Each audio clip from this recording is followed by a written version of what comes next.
Hi guys, July 27th, one of the watch days, the US is expecting its first group of remains to be returned from North Korea. The United States is expecting North Korea to return the first group of possible US service member remains on July 27th, according to a US official. July 27th, 1953 is when Chinese, North Korean, and United Nations forces signed an armistice establishing the demilitarized zone that separates North Korea and South Korea to this day. So I didn't realize that. Now I do. That the 27th of July is the anniversary, if you want to call it that, of the armistice that was signed between China, North Korea, and the United Nations for the demilitarized zone.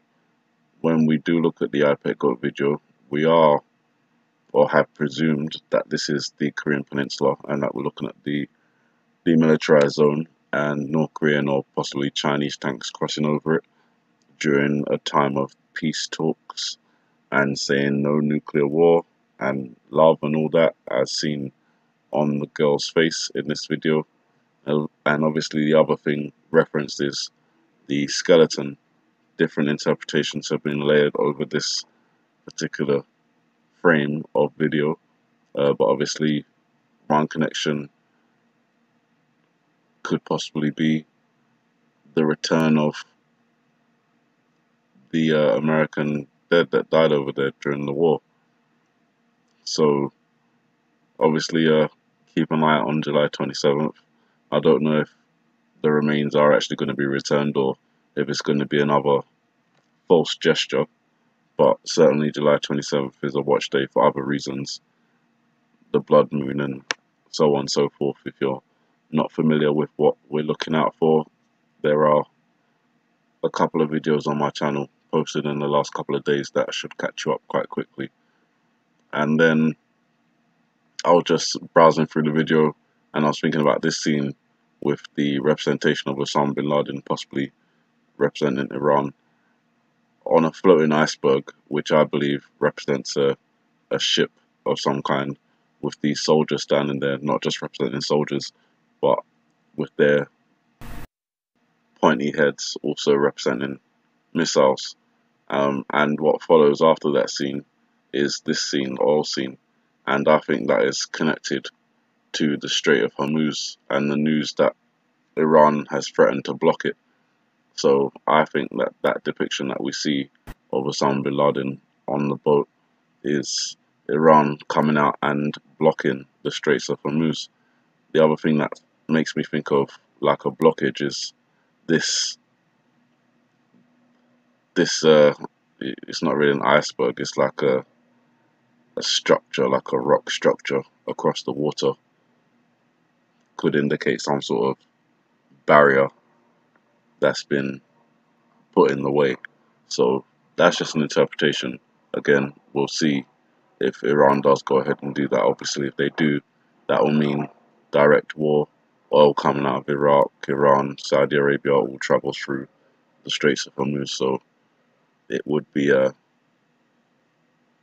mean, the US Navy has already, traveled over there to reinforce the fact that they would be ready to, step in if Iran decided that they're going to do that. So again, we'll see. And the last bit of news is Yellowstone. A 100-foot fissure has appeared in Grand Teton National Park. This is not far from the Yellowstone volcano. In fact, it sits inside of its caldera.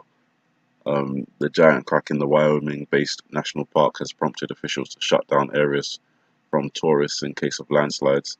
That's what they say.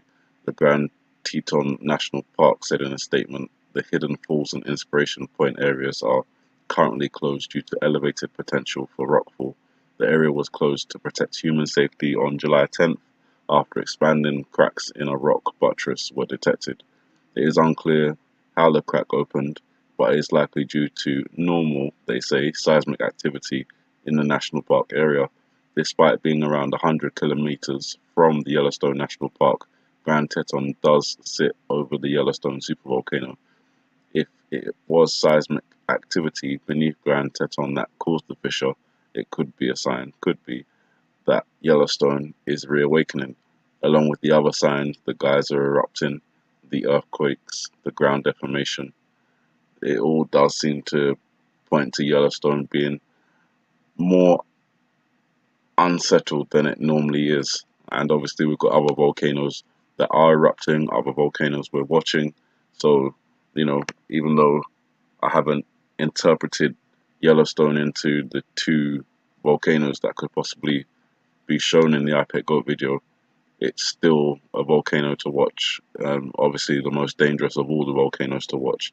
Um, the only thing that connects me to Yellowstone in this video is the fact that the entire scene, from the time we come out of the classroom to pretty much the end of the video, is dark. Looks like the sky is ash filled. There's ash fall, could be snowfall, which could indicate a volcanic or nuclear winter of some kind. So, like, the only scenarios that I can think of in terms of volcanoes causing that much widespread ashfall is a volcano like Yellowstone, obviously, or multiple volcanoes erupting at the same time. We do obviously have a few volcanoes erupting at the same time, but nothing on the scale that would cause, you know, a global, or at least a widespread regional uh, blackout of the sky in terms of ash cover. So most likely culprit for that would be Yellowstone.